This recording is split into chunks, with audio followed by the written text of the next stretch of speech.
बिस्मिल्लाहिर्रहमानिर्रहीम। अस्सलाम वालेकुम। जी साकिब आपसे मुखातब नाज़रीन, मैं इस वक्त मुबारकपुर तहसील कबीरवाला में मौजूद हूँ और राव सईद साहब के पास मौजूद हूँ और उन्होंने पूरा राव राजपूत का पूरा एक शजरा नस्ब बनाया। बाकी वो बात जी राव साहब जी, ये शजरा है।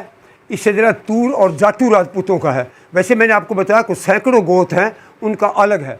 इसको मैंने अपने को कैरी आउट किया है। राजा ऋषि बर्मा दर्रा खैबर के रास्ते रूस से हिंदुस्तान में आए और ये तकरीबन 2000 कबल मसीह का वाक़या है, हज़रत दाऊद अलैहिस्सलाम से पीछे पीछे का।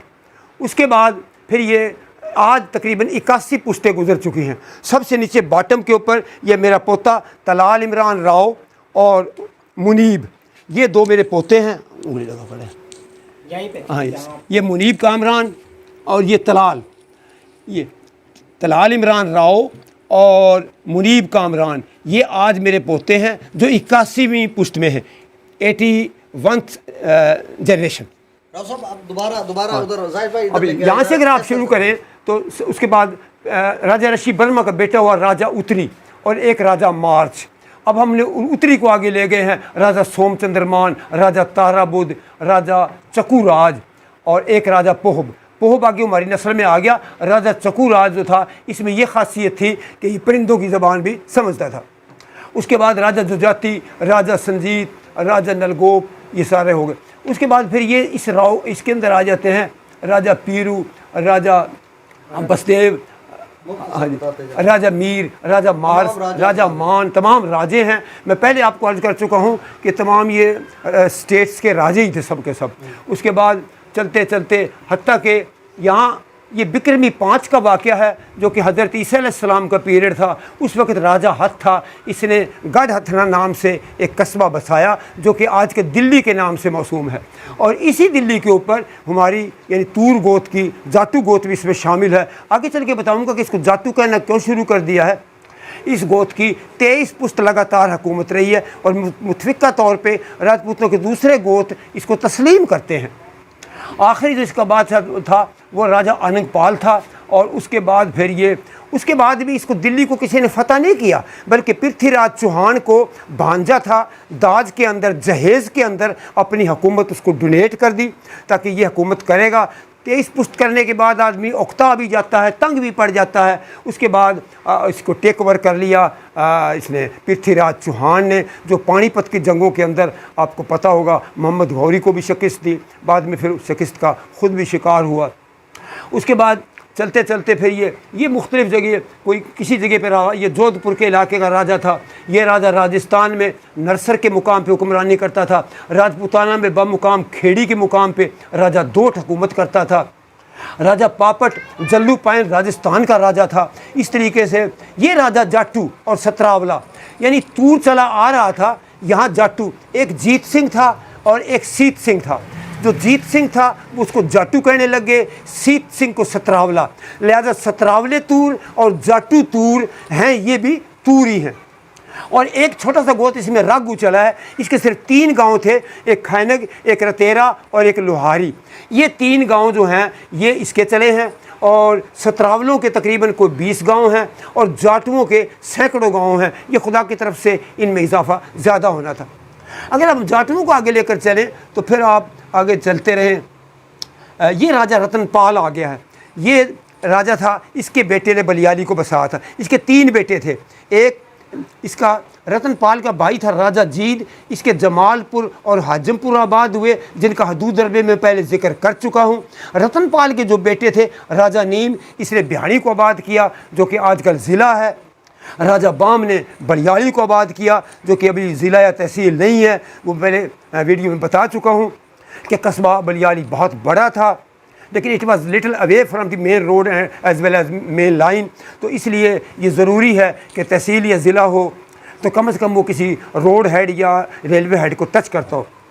उसके बाद राजा बब्वा की बुआनी और उसके बाद फिर राजा मान्ना हो गया। अब यहाँ से मुसलमानों का सिलसिला हुआ है।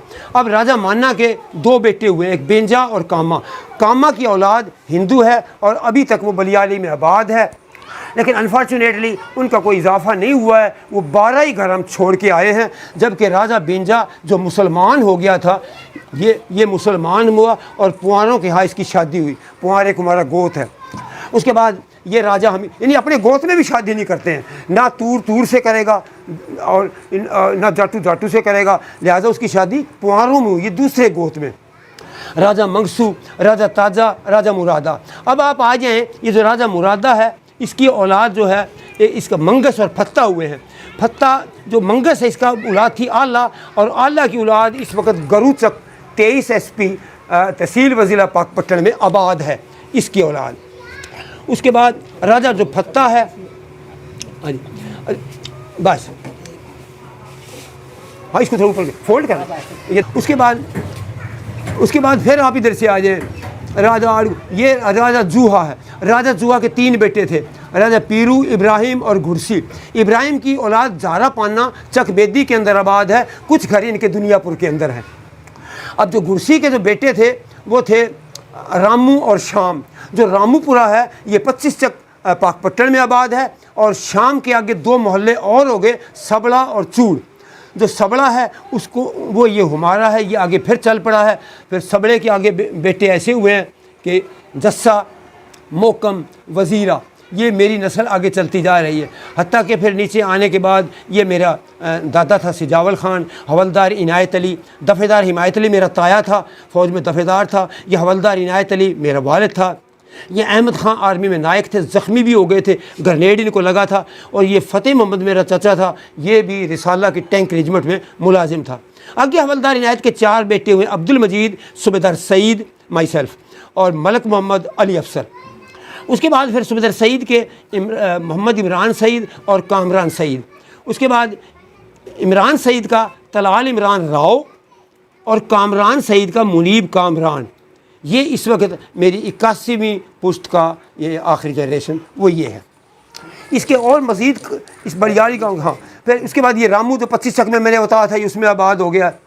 इसके अलावा इस बलियाली से निकल कर कई और गांव आबाद हुए हैं, दांग, छोटी दांग, अलखपुरा, उसके अलावा इसमें किरौड़ के अंदर चले गए थे कई गांव। सुई एक गांव था। ये बलियाली से उठ के किसी नाराज़गी की वजह से इन्होंने अलग गांव बसा लिए, और अगर वो गांव भी आज इसके अंदर शामिल हो तो मेरा ख्याल है कि कोई ज़िला भी इतना बड़ा नहीं होगा। बस मैं विजिबल कर रहा हूँ। हाँ सही है। ये कुछ तहरीर हैं जो कारनामे बलियाली गाँव ने किए थे, उसमें जो मशहूर चीज़ें थे। इसके अंदर राजा चंद्रभान है, ये बहुत दलेर राजा होकर गुजरा है। ये 4 अगड़ी हुए हैं। अगड़ी होया फतेह सिंह राजा चितौड़ी, अगड़ी होया मान सिंह जिन अटक तोड़ी, अगड़ी होया दुल्ला फरीद का जिन लूटी मुगलानी, अगड़ी होया नर चंद्रभान तपिया बयानी। ये चंद्रभान मेरा दादा था, ये बयानी में चला गया था। इसने इतना बड़ा मुस्तकर या एक फर्म बेस बनाया हुआ था कि बगैर खराज और टैक्स लिए हुए किसी राज्य में राज्य को अपनी हदूद से गुजरने नहीं देता था। ये अगड़ी हुआ है। उसके बाद चलते फिर एक रज़ा का बात हुआ है, हम नान के दाज आप उसको कहते हैं। इसने इतना ज़बरदस्त बात बनाया था अपनी भांजी की शादी में कि जो आज तक इसको गवैये गाते हैं, और इतना बड़ा बात ना इससे पहले किसी ने दिया है और ना शायद कोई अगली नस्ल दे पाएगी। उसके बाद इसकी बलियाली का बाकी मोस्टली मैंने आपको बताया था कि ये सारा फ़ौजियों का इलाका था। वर्ल्ड वार फर्स्ट के अंदर इसके 450 आदमी थे। उसके बाद जंग अज़ीम, जिसको आप ये हम लोग गदर कहते हैं, जंग आज़ादी अंग्रेज़ कहते थे, 1857 की जंग के अंदर इन 5 गाँवों का इत्तेहाद था। मंगाली, सिवानी, जमालपुर, हजमपुर और बलियाली। ये जत्था बनाकर भेजते थे कि इतनी आर्मी फ़लाँ चले जाए, इतने लोग फ़लाँ जगह चले जाएं और अंग्रेज़ों का मुकाबला करने के लिए। उसके अलावा इसका थोड़ा सा ऊपर विजिबल कर लें। हाँ बिल्कुल। असल में इसकी लेंथ ज़्यादा है और ये सोच रहा हूँ आगे जाकर ना फिर एक दफ़ा ना मुझे इसकी ना राव साहब इसकी पूरे की मतलब मैं एक दफ़ा ले लूँ और उसके बाद वाइड अप करते हैं। और अगर किसी दोस्त को चाहिए होगी तो वो मुझसे कांटेक्ट कर ले, एक दिन पहले मुझसे अवेलेबिलिटी मांग ले मुझसे और मुझसे कांटेक्ट कर ले।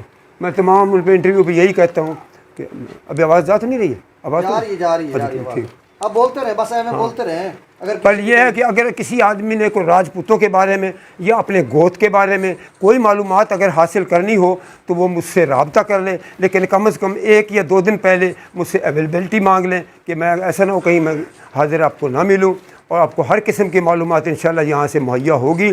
और ये हमारा एक किस्म का असासा है, ये एसेट है, और अपने आबा अजदाद के बारे में जान इस्लाम भी नफ़ी नहीं करता है।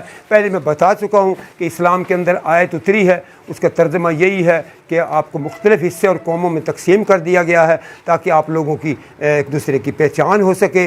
और ये राजपूतों के तूर और जाटू गोत की पहचान है जो आपके सामने ये लगी हुई है। शुक्रिया राव साहब, राव सईद साहब, आप मुबारकपुर में रहते हैं, तहसील कबीरवाला में रहते हैं। राव साहब इधर थोड़ा सा सामने आ जाए। ये पकड़ लो यार। जी राव साहब, आपके अकब में जो है वो लगा हुआ है अपना शजरा नसब और पूरी जाटू राजपूत का आपने सारा बताया, और इसके अलावा आपने 3 वीडियोस बनाए जिसमें तफसीलन आपने बताया। तो इसके अलावा आखिरी एक फिक्रे में कुछ आप कहना चाहें? आखिर की यही है जी, अभी पाकिस्तान चूँकि बन चुका है, इसके अंदर हमें ये चाहिए, हुकूमत का तो ये काम है कि इस पर इन्फ्लेशन पे कंट्रोल करे, महंगाई पे कंट्रोल करे, अनएम्प्लॉयमेंट का क्राइसिस है उसको कंट्रोल करे, उसके अलावा मईशत की तरफ काफ़ी तवज्जो दे। और जो कोई कौमी मसला है जैसे कश्मीर का मसला है या कोविड का मसला है, इसके ऊपर पार्टी और सियासत को भूल कर सबको यकजा इकट्ठे होकर एफर्ट करनी चाहिए। या अभी इसको रिकग्निशन का मसला चल रहा है अफ़गानिस्तान का, इसके ऊपर भी सही मुतफ़िक़ा तौर पे तमाम पार्टियों के एक प्लेटफार्म पे आना चाहिए, और गवर्नमेंट को चाहिए कि वो पार्लिमानी इजलास बुलाए और तमाम पार्टी लीडरों से राय हासिल करे, और उसके बाद फिर है। उसके अलावा तालीम और एजुकेशन, सस्ता इंसाफ, इन चीज़ों की तरफ तवज्जो दे। इसका बड़ा फुकदान है आजकल। लिटरेसी रेट हमारा कहीं इथोपिया के करीब चला गया है। अगर हम अपने पड़ोस में देखें इंडिया और बांग्लादेश में, तो लिटरेसी रेट उनका बहुत ज़्यादा है, चाइना का बहुत ज़्यादा है। ये तमाम ममालिक जो है ये गुर्बत से तब निकले हैं कि इन्होंने लिटरेसी रेट को इम्प्रूव किया है, तालीम हासिल की है। जितनी गुर्बत चाइना में भी थी, 100 साल ग़ुलामी करने के बाद चाइना आज़ाद हुआ है, हमसे बाद आज़ाद हुआ है। और इस वक्त अगर देखा जाए तो सबसे बड़ी सुपर ताकत चाइना ही है, क्योंकि इसका पोल अभी कल ही खुल गई है। अभी ये जो इसने एवेक्वेशन यहाँ से अचानक सडनली अमेरिका ने किया है, इसके बाद इसको लोग सुपर ताकत तस्लीम नहीं करते हैं। लिहाजा अभी यही है कि अपने मुल्क और कौम के लिए सर धड़ की बाजी लगा दें और ज़ाती मामलात को भूल जाएं और एक झंडे तले इकट्ठे होकर इसकी मुल्क की हिफाजत करें। और यही है वमा अलैना इल्लल बलाग। बहुत शुक्रिया, बहुत शुक्रिया राव साहब।